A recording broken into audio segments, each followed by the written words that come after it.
আমি যদি জুলাই যোদ্ধায় হয়ে থাকতাম আমার তো অথচ একটা কিছু থাকতো সরকারি ফাউন্ডেশন থেকে। খালি এই যে বুকটা দিছেন, বুকটাই বেইমানি করে আমার দিয়া মনে করেন চুইরা ফালাই দিছে সবাই। এই ঘটনার পরে আপনি কি অতিরিক্ত সম্মান পাচ্ছেন মানুষের কাছ থেকে, নাকি আগে যেমন ছিলেন এরকম তাই? না ভাই, আগের তো মনে করেন এখনো পর্যন্ত আরো নিচের দিকে গেছি। মানুষ সম্মান করেন আপনাকে? মানুষে সম্মান করে, কি সম্মান করে? খালি এই যে বুকটা দিছেন, বুকটাই বেইমানি করে। কে বুক দিছে?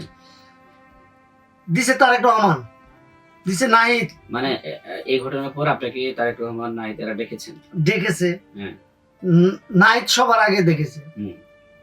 তারপরে ব্যারিস্টার রুমিন ফারানা।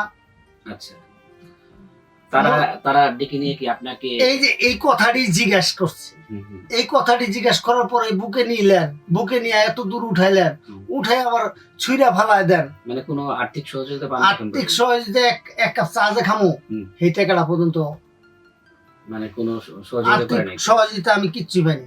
এখনো আমার টিন দেয়া পানি পড়ে। আচ্ছা।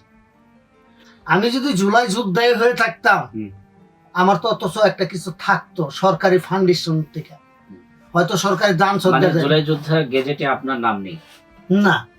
কি জন্য, আমি কি অপরাধ করছি জানি না, আল্লাহ পাকি জানে। আমার দিয়া মনে করেন চুইরা ফালাই দিছে সবাই, সেজন্য আমি কি ওর কাছে যাইতে চাই না।